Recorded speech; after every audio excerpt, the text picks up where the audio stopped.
Good evening, dear friends, and welcome to Watson's Margins. I'm Edward, glad to share another quiet hour of reason with you. Tell me, is there an old letter or document tucked away somewhere in your home, its secrets long undisturbed? Watson believed even sealed paper has a story for the careful eye. Do subscribe and find us too on Spotify. The link is just below. Now, settle in. For as Holmes knew, truth hides in the smallest detail of ink and seal. Chapter 1. The House of the Silent Obligation.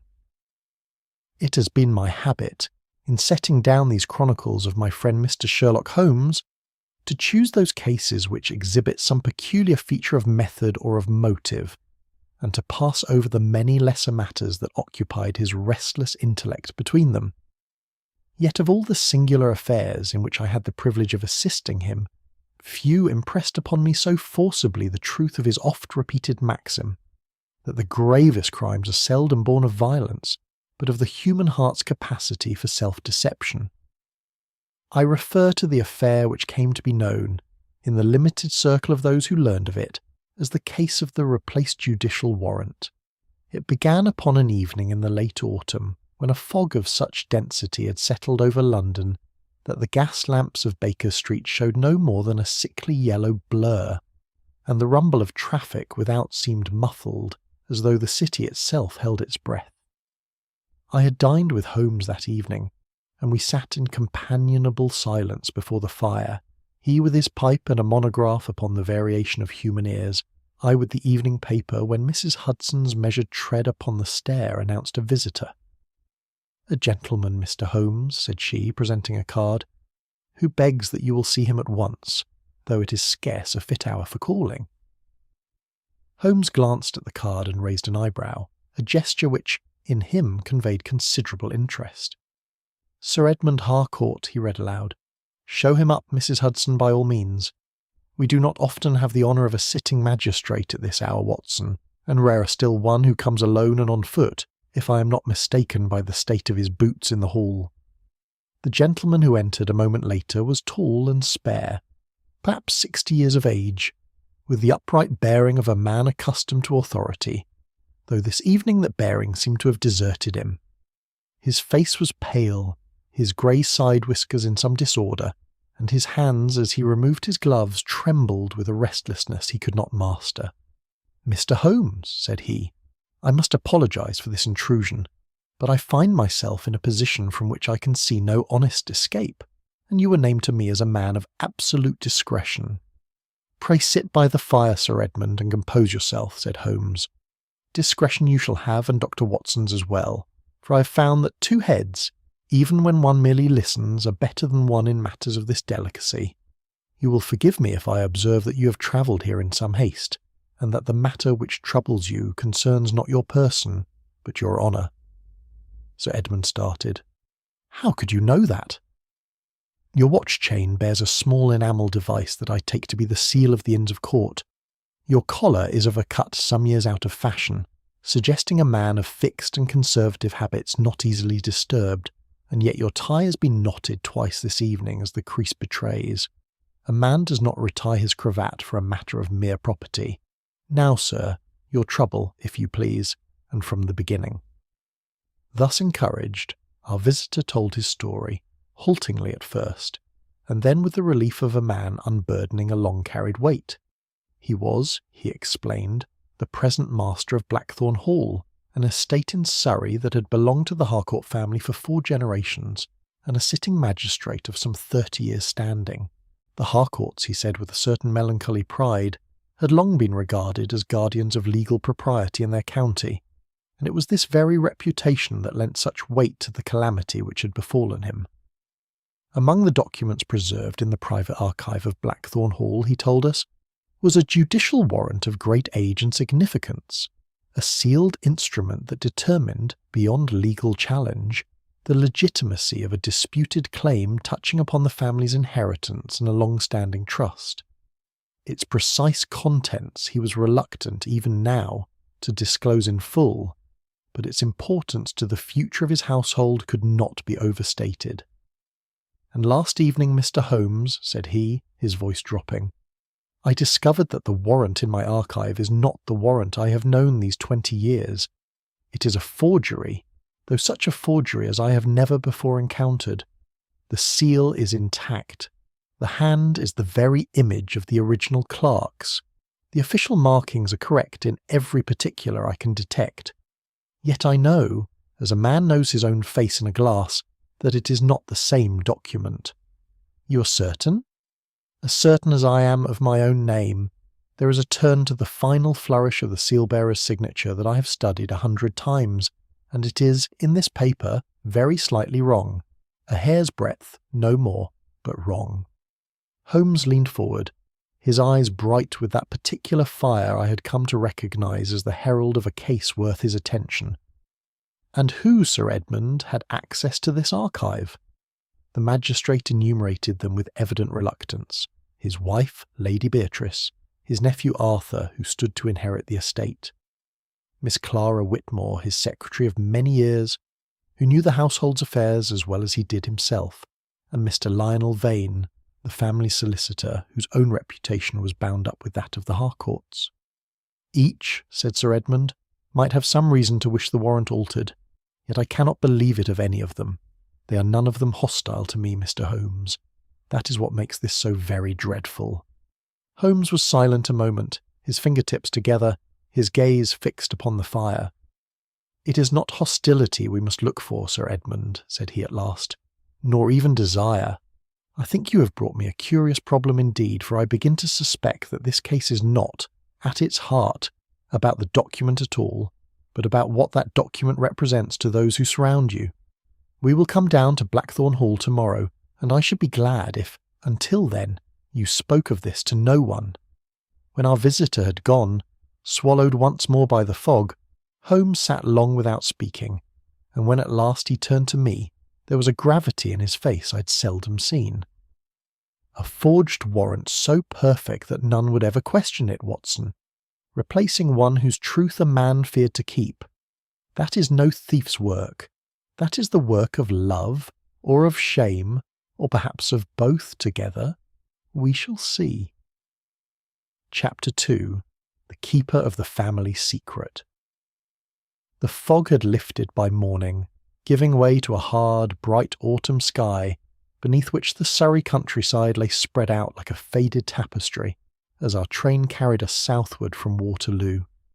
Holmes had spoken little since breakfast, occupied as he was with a small leather notebook in which he had begun, the previous night, to set down in his cramped hand every particular that Sir Edmund had given us.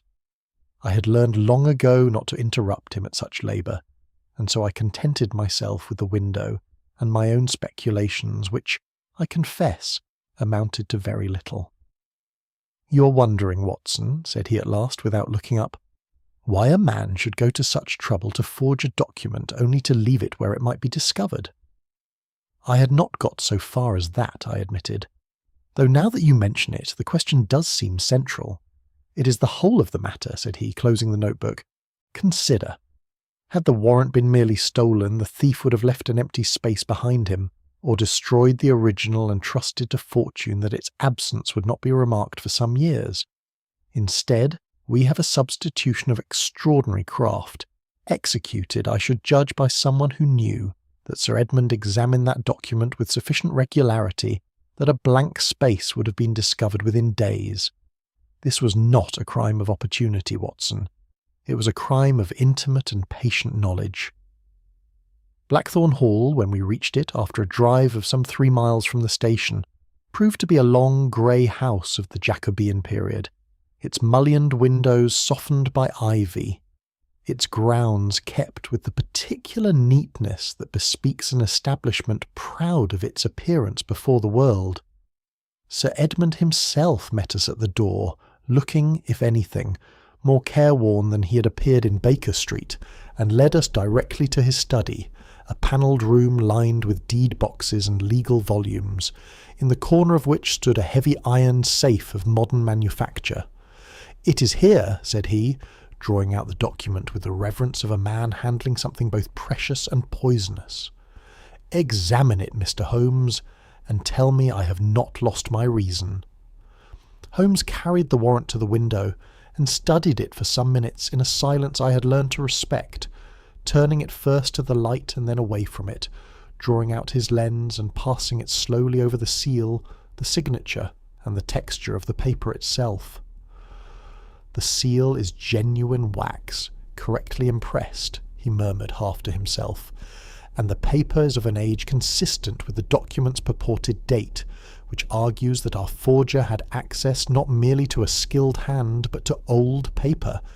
No small difficulty in itself. The ink, however—" He paused, holding the sheet at an angle to catch the light along its surface. "The ink has a sheen that modern iron-gall ink does not possess until it has aged considerably less than this paper would suggest. It is a very small discrepancy, Sir Edmund, smaller even than the flaw you yourself detected in the signature. But it confirms your fear beyond any reasonable doubt. This is not your warrant." Sir Edmund sank into a chair as though the confirmation, though expected, had robbed him of some final reserve of strength. "Then it is true," said he. "Someone in my own house has done this thing."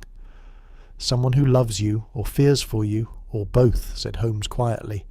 "I should like now, if you will permit it, to meet the household, not as accusers but as guests, that I may observe them in their natural manner before suspicion has had time to harden their faces against me." It was arranged accordingly that we should remain at Blackthorn Hall through the following day under the pretence of old acquaintance with Sir Edmund, and it was in this character that I first met the household whose fortunes were to occupy us for so many days thereafter.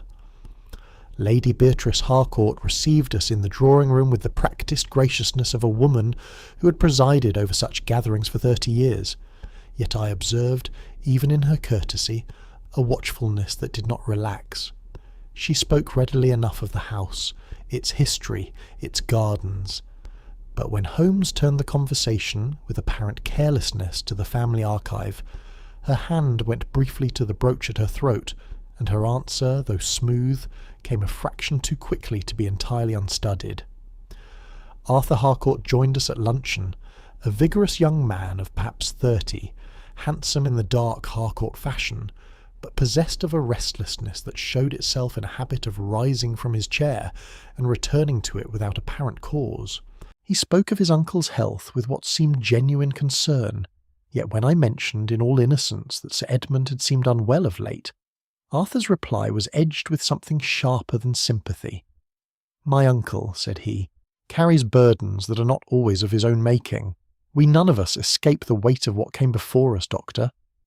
It was a curious remark, and I saw Holmes's eyes flicker toward him with new interest, though he said nothing. Miss Clara Whitmore, the family secretary, I found altogether more difficult to read. She was a woman of perhaps 45, plainly dressed, with the quiet, efficient manner of one who has long made herself indispensable, without ever drawing attention to the fact. She answered our questions about the household's affairs with perfect readiness, until the conversation approached the warrant itself, at which point her replies grew brief, and she found occasion, twice within a quarter of an hour, to leave the room upon some trifling errand. Mr. Lionel Vane, the solicitor, arrived only toward evening, having been summoned by Sir Edmund on a pretext of routine business. He was a precise, grey little man, who insisted, with a solicitor's instinct for minimising trouble, that the matter of the warrant was purely administrative, and would doubtless resolve itself once the original was located, a confidence that struck me as remarkable in a man who had, by his own admission, not yet seen the forgery with his own eyes. That night, as we sat alone in the chamber that had been prepared for us, Holmes set down his pipe, and regarded the fire with an expression I knew well, the look of a man assembling fragments into a pattern not yet complete. "You have noticed, Watson, I am sure, that not one of them spoke of the warrant with curiosity," said he. "Fear, evasion, even a certain grim resignation, but never curiosity. A man who does not know what a document contains will ask what has been lost. These people ask only what has been found." "You believe they know already?" "I believe," said Holmes slowly, "that every soul beneath this roof carries some fragment of the truth, and that our task is not to discover a thief, Watson, but to persuade 4 frightened people that the truth, however painful, is less dangerous than the lie they have built to shelter it. Chapter 3. The Vanished Evening Schedule. I was wakened, somewhat before dawn upon the second morning of our stay, by a sound I'd heard too often in my professional life to mistake, the swift, urgent tread of feet upon a staircase, followed by a confusion of voices below. I had scarcely risen and reached for my dressing gown when Holmes appeared in my doorway, already dressed, his face set in that particular stillness which, with him, signified the deepest concern. "Sir Edmund has been found insensible in his study," said he. "Come, Watson, your bag, if you please. There may yet be need of your particular skill." We found the household assembled in the corridor outside the study in a state of disorder that I shall not soon forget. Lady Beatrice stood pale and rigid against the panelling, one hand pressed to her breast, while Clara Whitmore knelt beside the open doorway, weeping in a manner that seemed to me, even in that first chaotic moment, oddly without surprise in it, as though grief had displaced astonishment before astonishment had properly time to form. Arthur paced the narrow passage like a man caged, and Mr. Vane stood apart from the others, his grey countenance greyer still, repeating to no one in particular that there must be some innocent explanation. Sir Edmund lay upon the carpet of his study, near the great iron safe, a thin trickle of blood at his temple, where his head had struck the corner of a low table in falling. I knelt at once and made such examination as the circumstances allowed, and was able within a few moments to assure the company that he lived, that his pulse, though faint, was steady, and that the injury, while it had rendered him senseless, did not appear, in my judgment, to threaten his life. "He has been struck," said I to Holmes in a lower voice, "or has fallen in such a manner as to suggest a blow rather than a simple collapse. The wound is at the temple, and there is a second mark, here, at the back of the skull, consistent with the table's edge." Holmes nodded, but said nothing further upon the medical point, his attention already given over to the room itself. While I saw to it that Sir Edmund was conveyed with all gentleness to his bed, and dispatched a groom for the local doctor as a measure of proper caution, Holmes remained in the study, and when I returned to him some 20 minutes later, I found him upon his knees before the safe, his lens in hand, examining the carpet with a thoroughness that took no account of the early hour. "The door was locked, Watson," said he without preamble, "from the inside, by Sir Edmund's own testimony, before he lost consciousness, given to Lady Beatrice through the panel when she came to wake him for an early appointment, and found the door fast against her. It was forced only when no answer came a second time. Then how? That is precisely the question, and I confess it is not at present the question that interests me most." He rose, dusting his knees, and crossed to the window, which stood some 8 feet from the ground, secured, as I could see for myself, by a stout iron catch that showed no sign of having been disturbed. There is no mark of forced entry here, nor at the door, whose lock I examined before you arrived and found unscratched by any instrument. And yet observe, Watson, the curious temper of this household. A man, respected by all beneath this roof, is found struck down in a locked room, and not one among them has asked how it was done. They ask only what he discovered before it happened to him. I confess the observation struck me with some force, for in recalling the scene in the corridor I realised that Holmes spoke the truth. There had been grief, certainly, and alarm for Sir Edmund's bodily welfare, but beneath it, in every face, I had sensed something nearer to dread than to honest bewilderment, a fear not of what had occurred, but of what might yet be uncovered because of it. Holmes spent the remainder of that morning in a manner that struck the household, I think, as both methodical and maddening, questioning each member of it in turn upon matters that seemed, to their ears, wholly unconnected with the calamity. From the housekeeper he learned that the archive room, adjoining the study, had been found locked as usual, its key upon its accustomed hook, and that nothing within it appeared disturbed, a claim the woman repeated with a firmness that struck Holmes, he told me afterward, as rehearsed rather than spontaneous.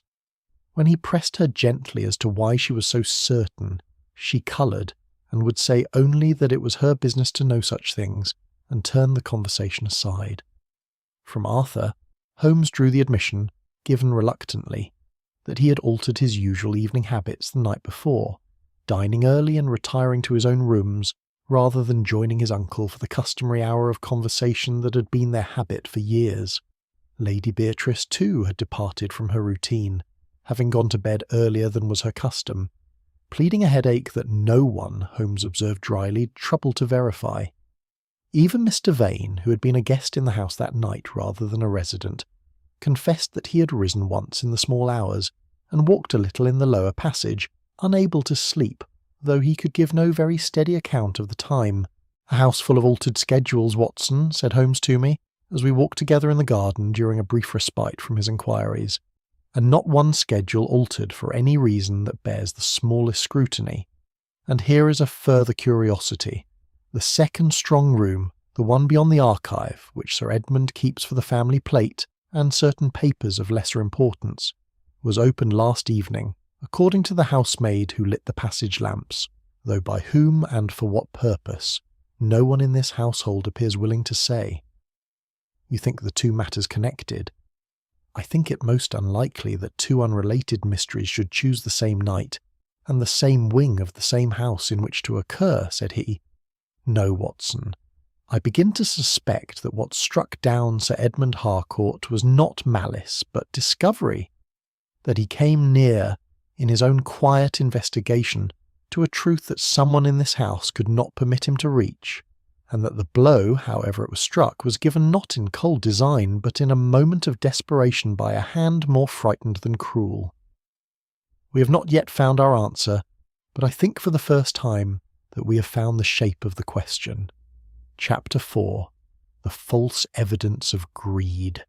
Inspector Lestrade arrived at Blackthorn Hall a little after noon, summoned by telegram from the local constabulary, who had been wise enough, upon hearing the names involved, to seek the assistance of Scotland Yard rather than trust so delicate a matter to their own resources.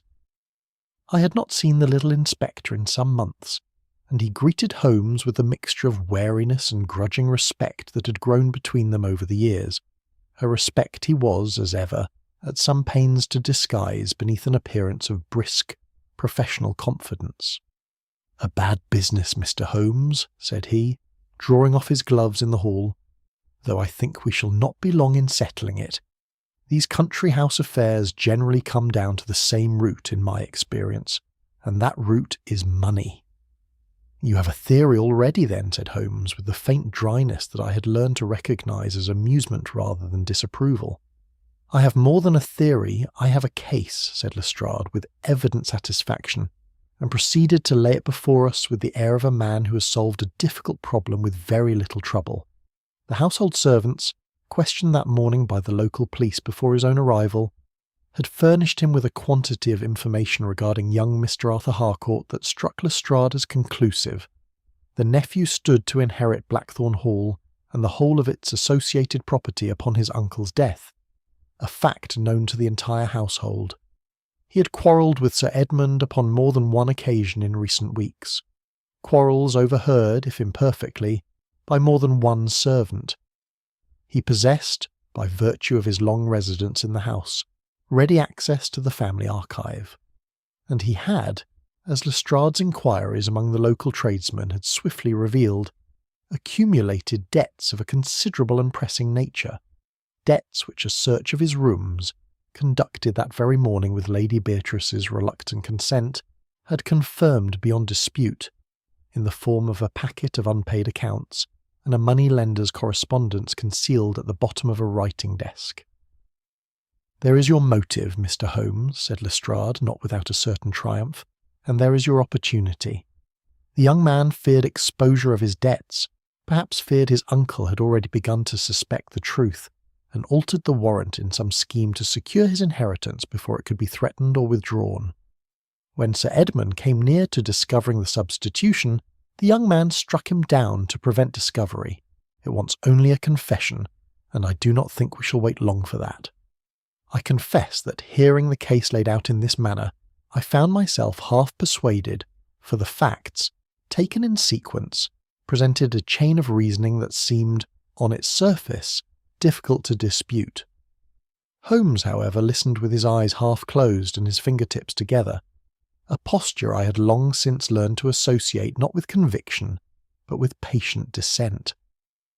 "It is a very tidy theory, Lestrade," said he at last, "and I compliment you upon the speed of your inquiries. There is, however, a difficulty in it which I think you have not yet considered." "And what is that?" "The nature of the forgery itself." Holmes rose and crossed to the window, his hands clasped behind him, in the attitude I had come to know so well. "Consider what a man in young Mr. Harcourt's position, driven by debt and fearing exposure, would actually require of such a document. He would require, surely, a warrant altered in some particular favourable to himself, a clause strengthened, a condition removed, some change that would secure his inheritance more firmly against the contingency he fears. Yet I have examined that warrant with the closest attention, and I tell you plainly that the substitution preserves, in every material respect, the existing structure of the family's affairs. It alters nothing to Arthur's advantage. It alters nothing, so far as I can presently determine, to anyone's advantage at all, save that it conceals some fact which the original would otherwise have disclosed." Lestrade frowned, plainly unwilling to abandon a theory so satisfyingly complete.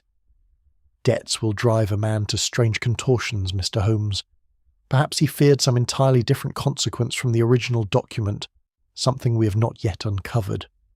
"That," said Holmes, "is possible, and I do not discount it merely because it is inconvenient to your conclusion. But there is a second difficulty, Inspector, which I think weighs heavier still.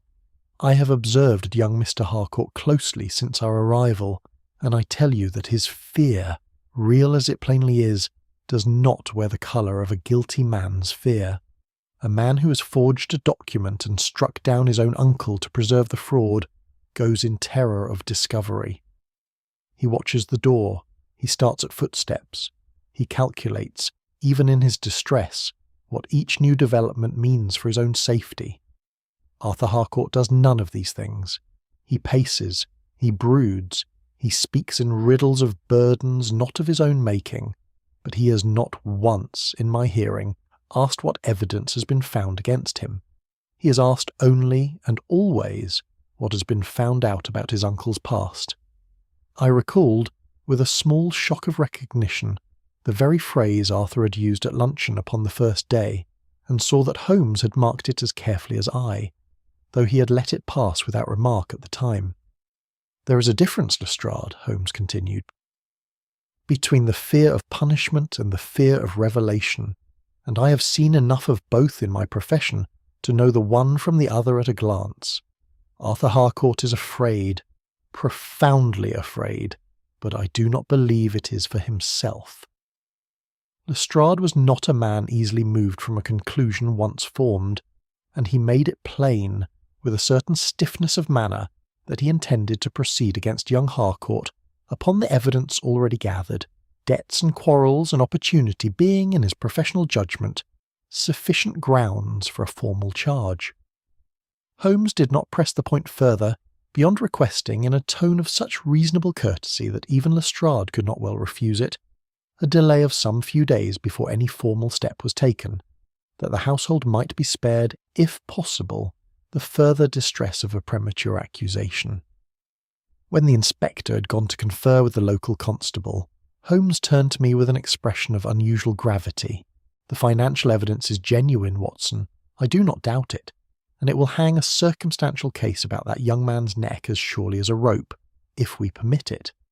But genuine evidence is not always relevant evidence, and I begin to suspect that Arthur's debts, real though they are merely the noise that has drowned out the true signal of this affair. Somewhere beneath the obvious motive lies a quieter one, and it is that quieter motive, I think, which struck Sir Edmund down in his own study and left him, by some means we have not yet discovered, locked within a room that no one entered and no one left." Chapter 5. The Voices Behind Closed Doors. Sir Edmund's recovery, though slow, gave Holmes the latitude he required. for the physician summoned from the village pronounced that his patient must be kept entirely from agitation for some days, and this prescription, however well intended, served also to remove from the scene the one figure whose presence might otherwise have constrained the household's tongues.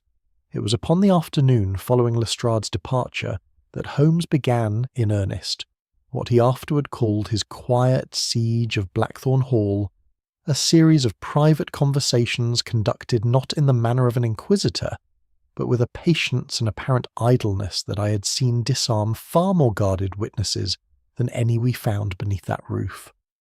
He began with Lady Beatrice, requesting the use of the morning room for an hour upon the pretext of consulting her regarding her husband's habits and state of mind, a request she could scarcely refuse without appearing to obstruct his inquiry on her husband's own behalf. I was present at this interview, as at most that followed, for Holmes had remarked to me privately that a second witness lent a certain steadiness to conversations of this delicate nature, and that my own profession inclined people to confide in my presence what they might withhold before a stranger alone.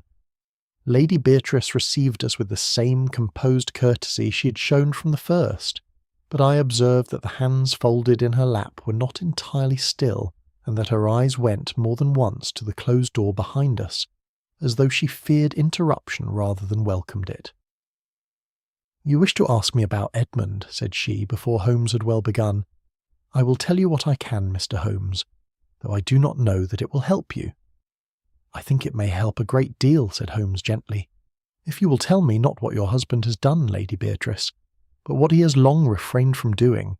A man does not preserve a secret for 30 years without a reason, and a wife does not help him preserve it without a reason of her own."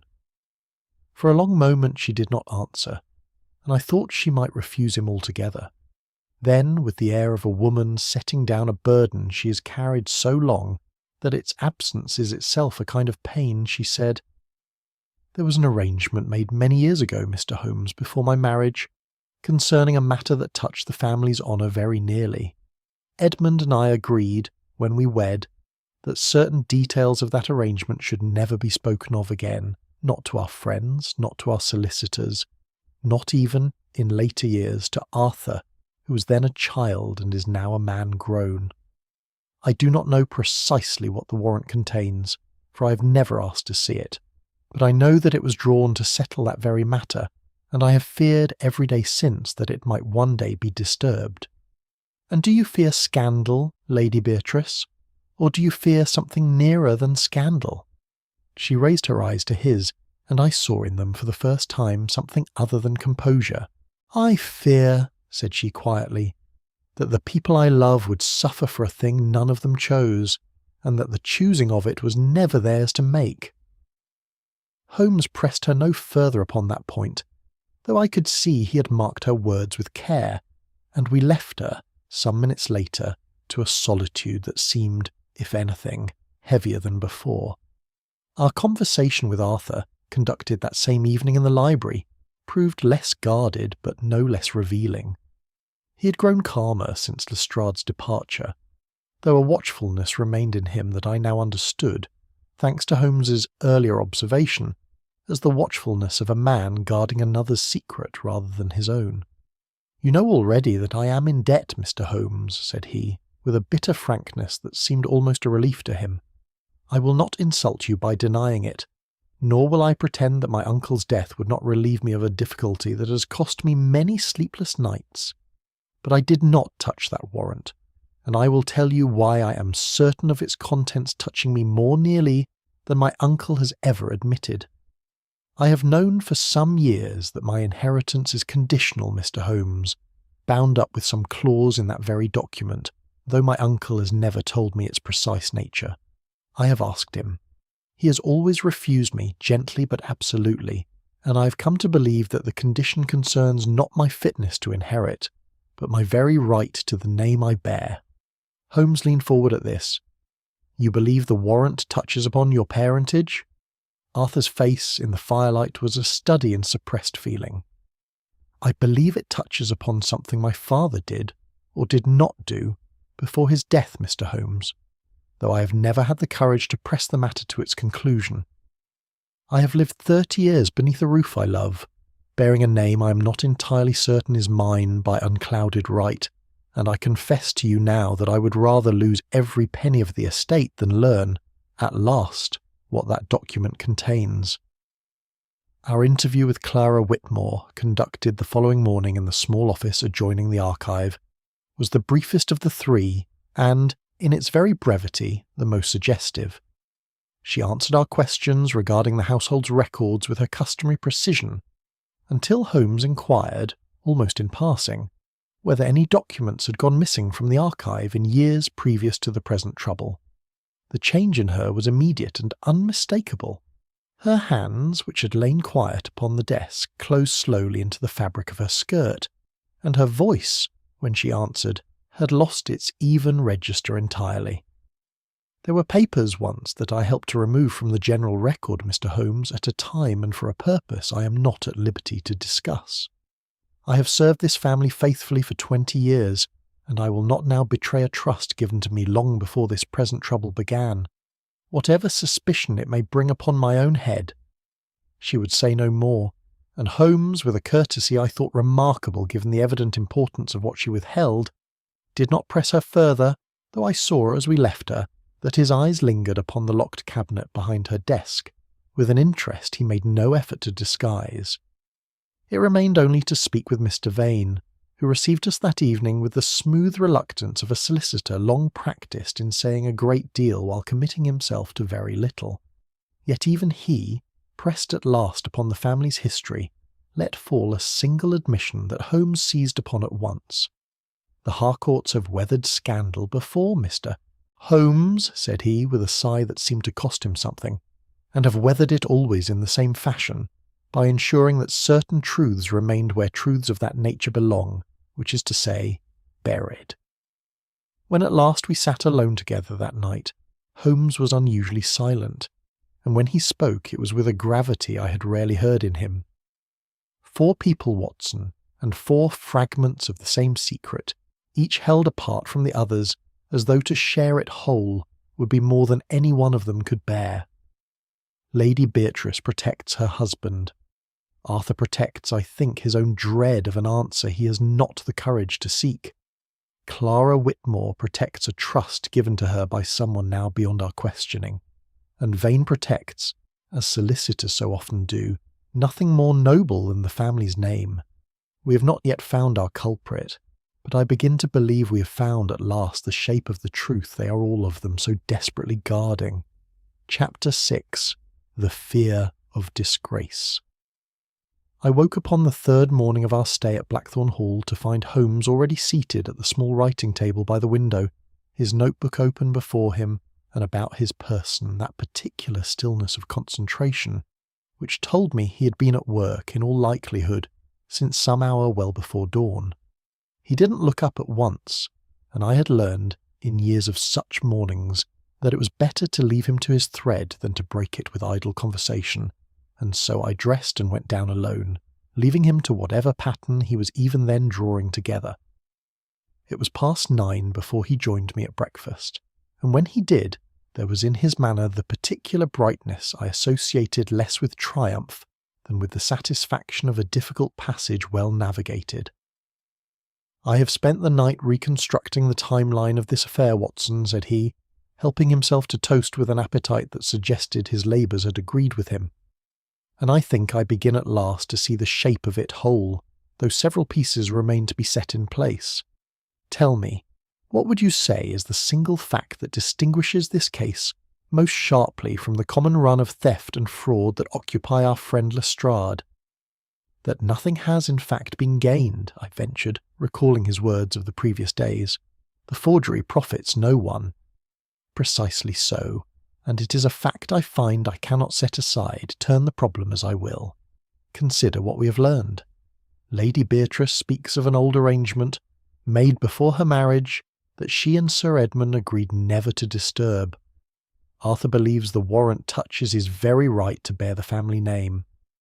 Clara Whitmore confesses to having removed papers from the general record at some time in the past, under instruction she will not disclose, and Vane tells us, in his solicitor's roundabout fashion, that the Harcourts have always preserved themselves by burying inconvenient truths rather than facing them.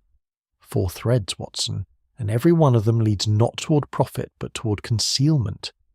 I begin to suspect that whoever replaced that warrant did not do so to gain anything at all, but to prevent the loss of something already possessed, and possessed perhaps only by a fragile and long-maintained illusion. I considered this as I finished my coffee. You believe, then, that the original warrant contained some proof, some fact, that would have stripped away that illusion? I believe it is very probable. Sir Edmund himself told us, upon our first evening together, that the document settled an old matter that had troubled the family for years. We took that, naturally enough, to mean a dispute over property or precedence, the common currency of such instruments. But I think now that the trouble it settled was of a more delicate nature altogether, a matter of legitimacy perhaps, or of some promise made and broken. The sort of thing that a family of the Harcourt standing would go to very great lengths to keep from ever becoming a matter of public record. It was that same afternoon that Holmes sought a further interview with Sir Edmund himself, whose recovery had progressed sufficiently, in the physician's judgment, to permit a brief and carefully measured conversation. We found him propped against his pillows, pale still, but with his eyes clear and his voice, though weak, steady enough to be relied upon. "I've not been entirely honest with you, Mr. Holmes," said he, before Holmes had well begun his questions, "though I think you have already perceived as much. The warrant settles a promise made between my own father and a man now 30 years dead, a promise touching upon a debt of honour rather than of money, and the nature of that promise is such that, were it ever made public, it would call into question matters I had hoped to carry to my own grave undisturbed." "A promise concerning Arthur's parentage," said Holmes, not as a question but as a statement offered for confirmation, and I saw Sir Edmund start, though he did not deny it.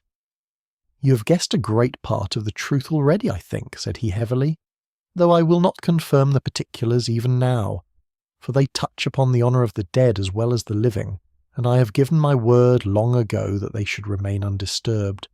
I will tell you only this, that the warrant was drawn to record an arrangement which, if it were ever set aside or forgotten, would leave my nephew without the legal standing he has held, in his own belief, and in the belief of the world, his entire life.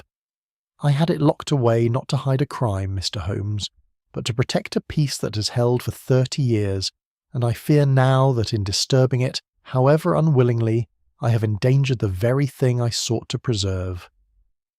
Holmes regarded him for a long moment with an expression I can describe only as gentle, a softening I had seen in him before but rarely, and only in the presence of grief that he judged entirely without malice. "I think, Sir Edmund," said he at last, "that you have spent 30 years guarding a secret out of love, and that someone closer to you than you yet suspect has spent these last weeks guarding it out of the very same motive, with consequences neither of you intended nor foresaw. I do not yet know who struck you down in your own study, but I am now very nearly certain that it was not done from greed, nor from malice, but from a terror that the truth once loosed could never again be called back." We left him to his rest, and as we walked together afterward in the garden, where the last leaves of the autumn lay scattered upon the gravel paths, Holmes was unusually grave. "It is a curious thing, Watson," said he, "how rarely the worst crimes spring from the appetites we are taught to fear, avarice, lust, the desire for power over our fellow men. I have observed, in the whole course of my profession, that shame is a far more dangerous motive than greed. For the greedy man calculates his risk and weighs his gain, but the man or woman who acts from shame acts only to silence a voice within themselves that they cannot otherwise bear to hear. Such people do not plan their crimes as a thief plans a robbery. They stumble into them, one small concealment leading inexorably to another, until at last they have travelled a road they never intended to walk, and find themselves, as our culprit has found themselves, capable of a violence that would have horrified them beyond imagining only a month before. "You speak as though you pity them already," said I, "before we have even learned their name." "I find, Watson," said he quietly, "that I very often do." Chapter 7. The Money Trail That Leads Nowhere. It was upon the 4th day of our residence at Blackthorn Hall that Lestrade returned, and I confess that when I saw the brisk satisfaction with which he descended from the trap that had carried him from the station, I felt a certain foreboding, for I had come to know that particular set of his shoulders as the herald of a conclusion reached rather than a question still open. "I think we may close the matter within the week, Mr. Holmes," said he, scarcely waiting until we had withdrawn into the privacy of the study before producing with evident pride a sheaf of papers from his dispatch case. "My men have been at the local bank these 2 days past, and they have turned up something I think you will find difficult to argue away. The discovery, as Lestrade laid it before us, appeared formidable enough upon its surface.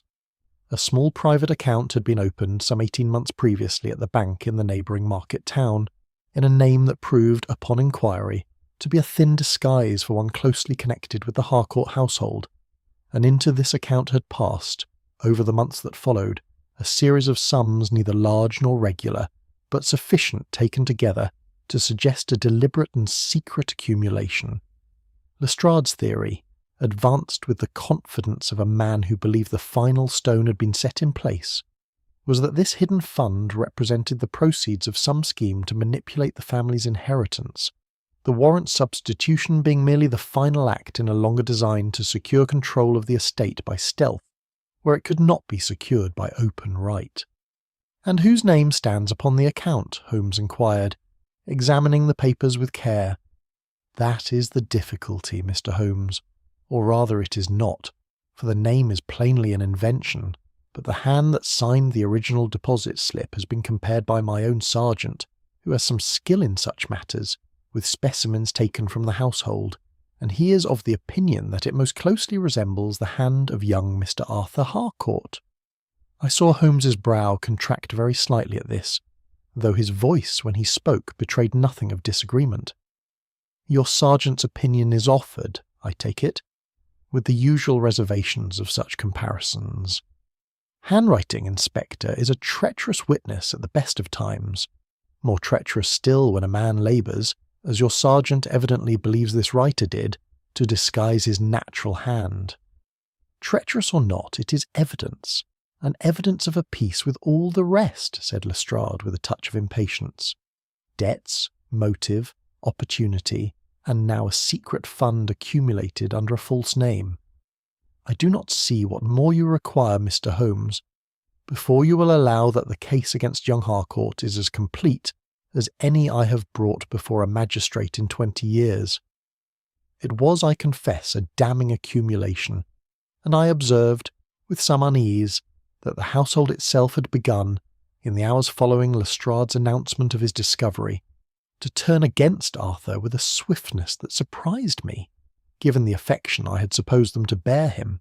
Lady Beatrice, when I encountered her in the corridor that evening, would not meet my eye, and Clara Whitmore, usually so composed, started visibly when Arthur's name was mentioned in her hearing, as though the very sound of it had become a thing to be feared rather than spoken easily. Even Mr. Vane, who had hitherto spoken of the family's troubles with the solicitor's careful neutrality, now referred to the unfortunate young man's difficulties, with a coldness that struck me as the first crack in a loyalty I had not realised, until that moment, was already strained near to breaking. Holmes, however, remained unmoved by the general tide of opinion, and spent the better part of that evening alone with the bank's records, which Lestrade, not without some reluctance, had consented to leave with him until morning. I found him still at the table when I retired, and again, some hours later, when a restless night brought me down once more, his pipe long since gone cold beside him, the papers spread before him in an order I could not follow, though I could see by the set of his jaw that he had found in them something that troubled him more than it satisfied him. It was not until the following morning, over a breakfast neither of us did much justice to, that he laid the matter before me in full.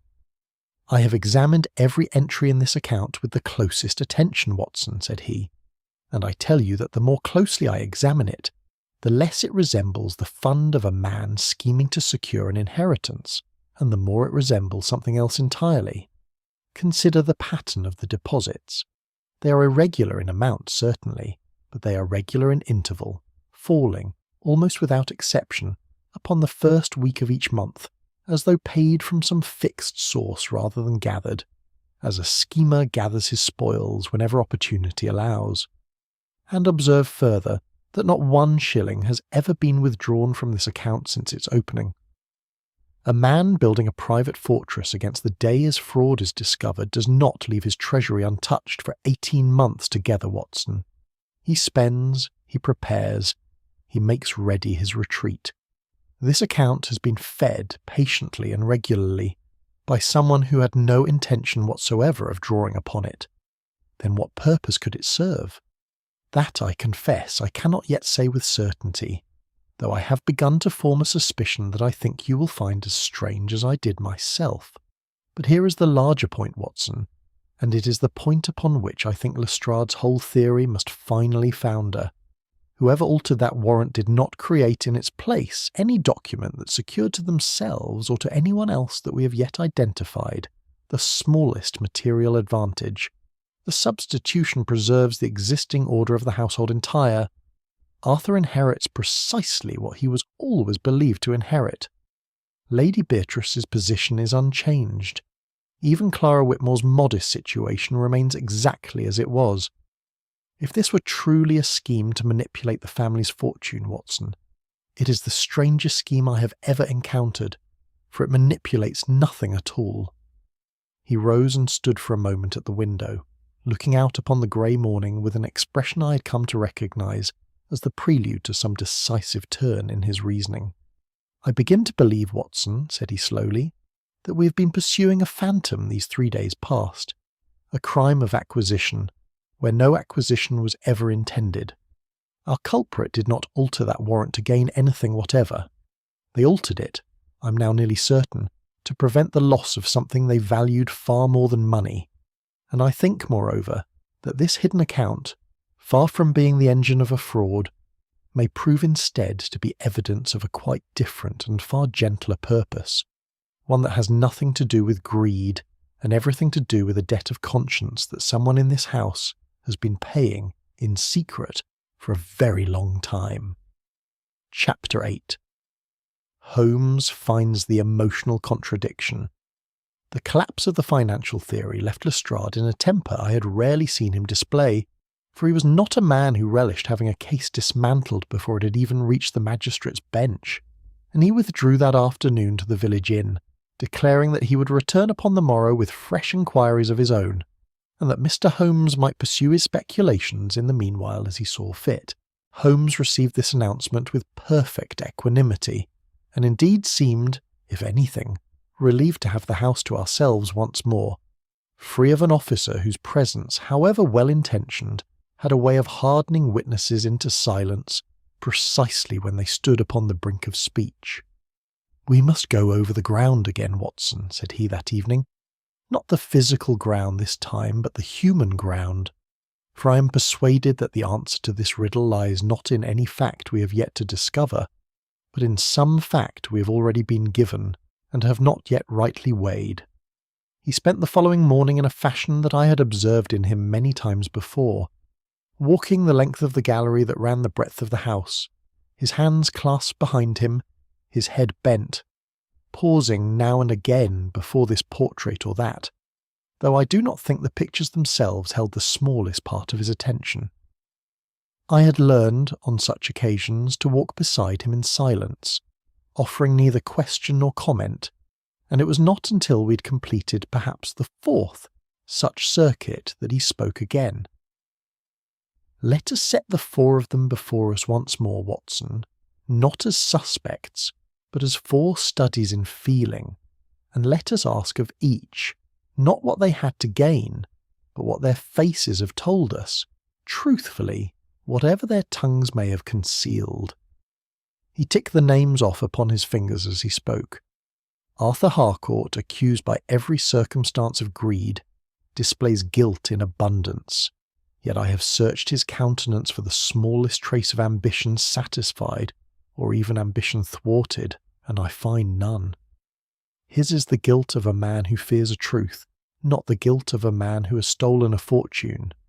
Mr. Vane, who protests his innocence with the greatest readiness of anyone in this house, shows a fear that has nothing to do with the law, and everything to do with his standing among his fellows, the fear, in short, of humiliation rather than of prosecution. And Lady Beatrice, whose interest in the estate's fortune is, by her own admission, of the smallest, has none the less shown us, at every turn, the deepest and most consuming dread of all. And Clara Whitmore, I asked, for he had not yet named her. Clara Whitmore, said he slowly, has the least material interest in this affair of anyone beneath this roof. She will not inherit. She will not suffer financially, whatever the outcome. Her wages, her position, her small competence, none of these depend in the smallest degree upon the fortunes of the Harcourt estate. And yet, Watson, of every soul in this house, she is the one whose distress has seemed to me most rooted, most enduring, least like the alarm of a witness, and most like the grief of a participant. I marked it upon our very first day, and I have marked it at every interview since, and I confess I did not, until this morning, allow myself to follow that observation to its natural conclusion. We returned to the study where Sir Edmund's papers remained much as we had left them, and Holmes drew out once more the forged warrant itself, laying it beside a handful of specimens he had gathered, with Lady Beatrice's reluctant. Chapter 9. The True Motive, Preservation of Status. Sir Edmund's physician pronounced him well enough, upon the following afternoon, to be brought down to the drawing-room in a wheeled chair, propped about with cushions, and it was there, before a fire that had been built up high against the autumn chill, that Holmes asked the household to assemble for what he described, with characteristic understatement, as a final clarification of certain points that remained obscure to him. I confess that I myself did not know until the moment he began to speak by what manner he intended to bring the matter to its close, for he had said little to me of his purpose since the previous evening, beyond a request that I should bring my revolver, though he assured me, almost as an afterthought, that he did not expect it would be required. They came in slowly, and took their places about the room with the particular wariness of people who sense, without being told, that the hour of reckoning has arrived. Lady Beatrice sat near her husband's chair, her hand resting lightly upon its arm. Arthur stood by the window, his back half turned to the company, as though he could not bring himself to watch what was coming. Mr. Vane took the chair nearest the door, in an attitude that suggested a man prepared, at the smallest provocation, to absent himself from proceedings he had no wish to witness. Clara Whitmore alone remained standing just within the threshold, her hands folded before her with a stillness that I now understood, having seen Holmes mark it so often, as the stillness not of composure, but of long and exhausting self-command. "I will not keep you in suspense," Holmes began when the door had been closed, "for I think the suspense itself has done this household harm enough already. The warrant in Sir Edmund's archive was replaced by a forgery of remarkable skill, and that forgery was the work of Miss Clara Whitmore.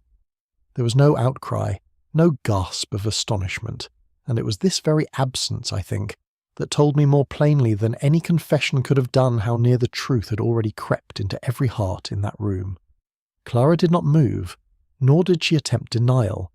She stood very still, her face pale, and when at last she spoke, her voice, though low, did not waver. "It is true," said she. "I will not deny it, Mr. Holmes, nor will I pretend that I have not expected this hour since the very morning Sir Edmund first discovered the substitution." "Tell them why, Miss Whitmore," said Holmes gently, "for I think they have earned the truth, however painful, more than they have earned a continued silence." She drew a breath, and began, haltingly at first, the account that I believe she had carried, unspoken, for longer than any of us yet understood. The original warrant, she told us, recorded a promise made by the elder Sir Edmund, Arthur's grandfather, to a man named Josiah Renfrew, 30 years dead, a promise touching upon a liaison between that man's daughter and Arthur's father before his marriage, a liaison that had resulted in the fullness of time in Arthur's own birth some months before the marriage that the world had always believed preceded it.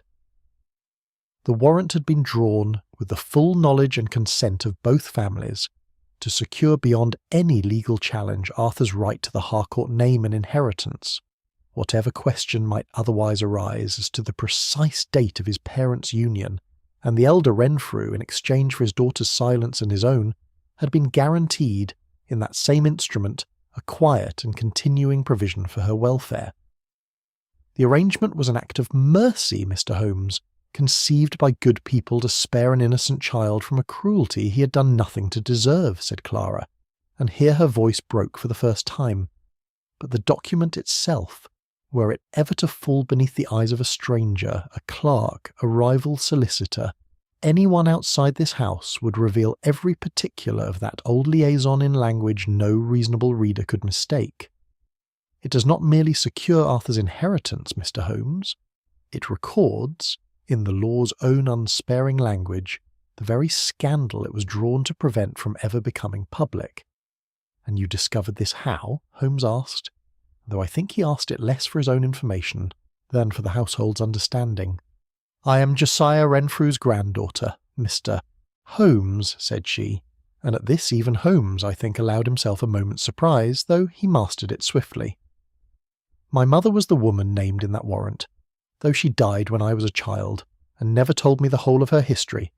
I came to this house 20 years ago as a young woman seeking a position, not knowing the connection that bound me to it, and it was only some years into my service, when Sir Edmund's late father entrusted certain papers to my keeping, that I learned the truth of my own family's part in this affair, and of the document that had been drawn to protect a child who, by then, had grown into a man I had come to regard with something very near a sister's affection.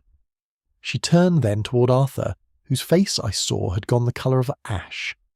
I have watched you your whole life, Arthur, fearing always that this paper, kept by lawyers and clerks who owed your family no particular loyalty, might one day be required for some legal purpose, examined by eyes that would not trouble to spare your feelings, and that you would learn, from a stranger's careless reading, what I had always hoped you need never learn at all.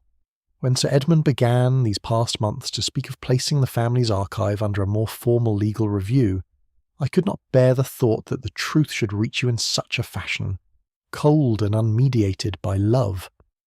I copied the warrant's form and substance as faithfully as I could, omitting only the particulars of the liaison itself, and replaced the original with my own hand, believing I could keep it hidden until I found some gentler way to tell you the truth myself, or until the need for telling it had passed altogether.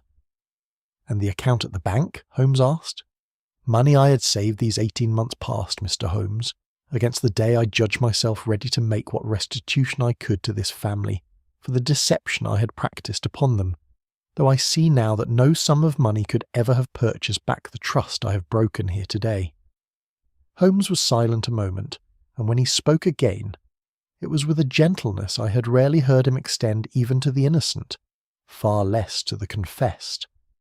Your crime, Miss Whitmore, was not dishonesty for gain, for I do not believe you sought, in any hour of this affair, the smallest advantage to yourself. Your crime was the belief, held perhaps more tenderly than wisely, that a family's standing in the eyes of the world is a thing more precious than the truth its members are owed by one another. It is a mistake I have seen made by better people than yourself, and it is, I think, the saddest mistake that love is capable of making. Chapter 10. Justice delivered. A new order begins. A silence followed Clara Whitmore's confession, broken at last not by Holmes, nor by any word of mine, but by Sir Edmund himself, who had listened to the whole of it from his wheeled chair with a stillness I had mistaken, until that moment, for simple exhaustion. There remains one matter unexplained, Miss Whitmore, said he, and though his voice was weak it carried in it none of the anger I had half expected, but only a great and weary sorrow. I locked that door myself, upon the night I was struck down, and I have wondered every hour since how any hand but my own could have entered that room. Clara's composure, which had held through the whole of her earlier account, faltered now for the first time. The second strong room connects with your study by the old passage behind the panelling, Sir Edmund, the one your father had built in his own time, and which I do not think you have used in 20 years. I have a key to it still, given me when first I came to manage the archive, and I had used that passage more than once these past weeks, always when the house was sleeping, to satisfy myself that the false warrant remained undisturbed and unsuspected. Upon that night I came to make some small correction to the ink, which I feared had not aged so true as I had hoped, and I found you already at your desk, awake, with the true warrant's old inventory open before you, comparing dates I had prayed you would never think to question. And then you rose, sir, and called out and reached toward me, not in violence, I think, but only to stay me from fleeing before you had your answer, and in the turning and the start of it, in the dark, with neither of us steady upon our feet, you fell against the table, and I, God forgive me, did not stay to help you, but fled the way I had come, believing in my terror that I had killed you outright. I have not known an hour's peace since, Sir Edmund, waking or sleeping, and I think in some part of myself I am almost glad that the truth is told at last, whatever it now costs me. It was Holmes who broke the silence that followed, and his words, though addressed to the room at large, seemed to me directed most particularly at Sir Edmund, who sat very still, his eyes upon the woman who had served him so long and so faithfully and so disastrously.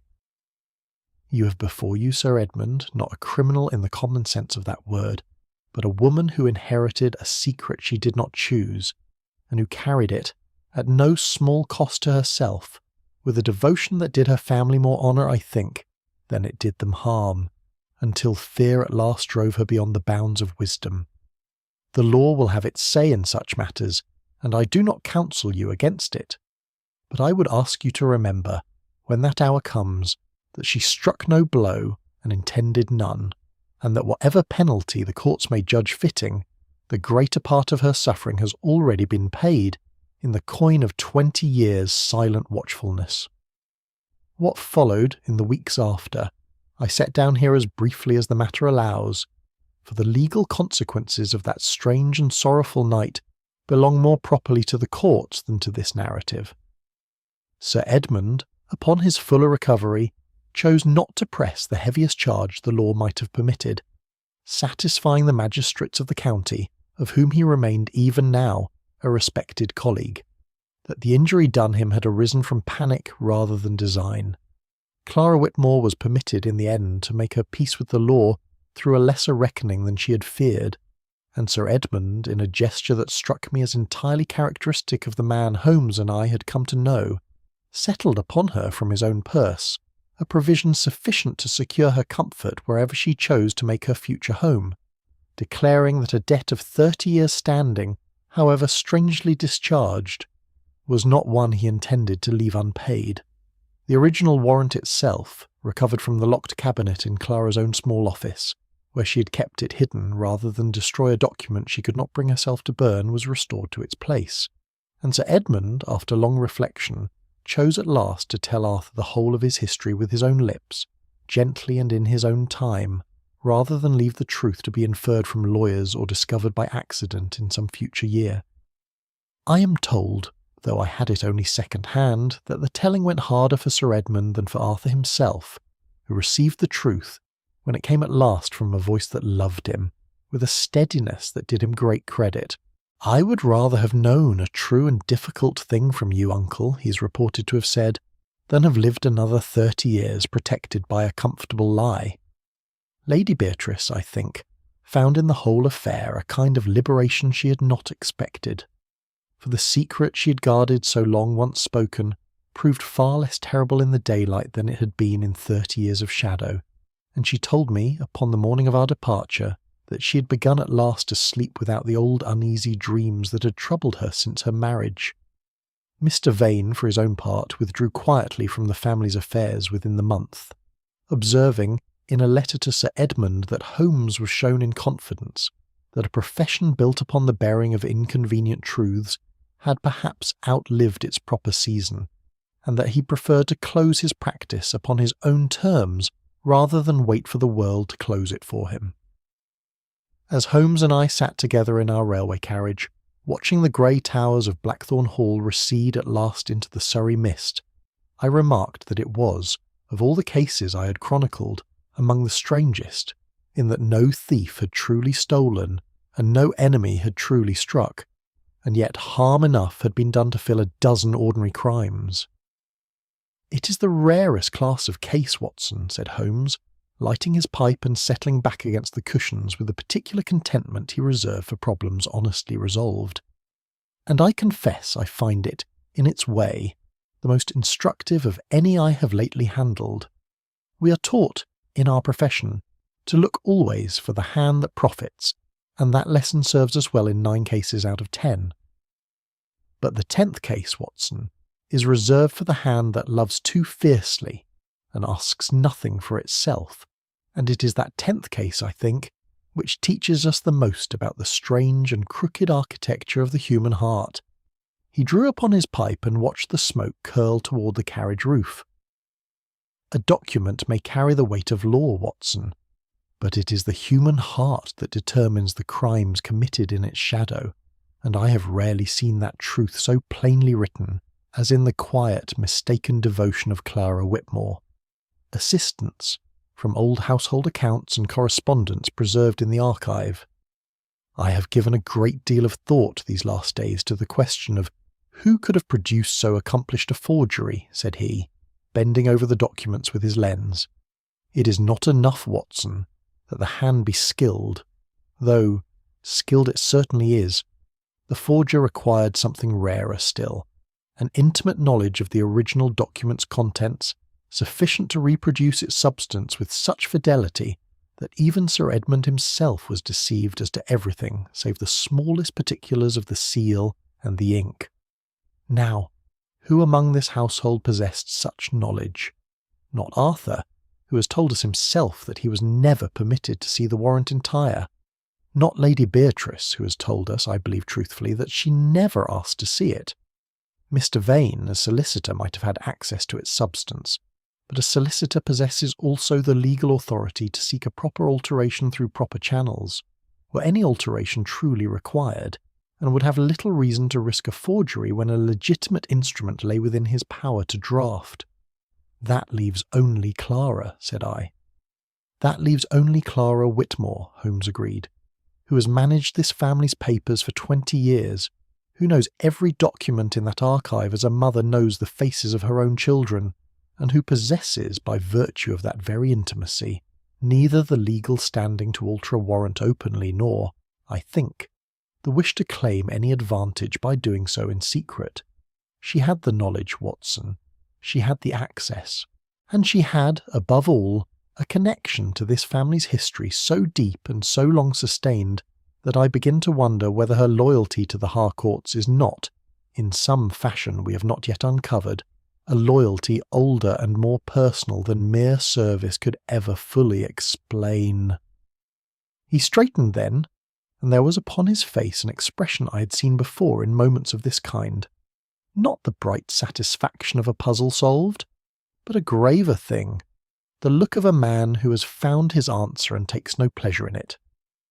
"I do not yet know the whole of her reason, Watson, but I am now nearly certain of the hand, and I think when we have it, we shall find that this was no crime of greed nor of revenge, but a crime of loyalty carried by slow and well-meant degrees to a length that loyalty was never meant to reach.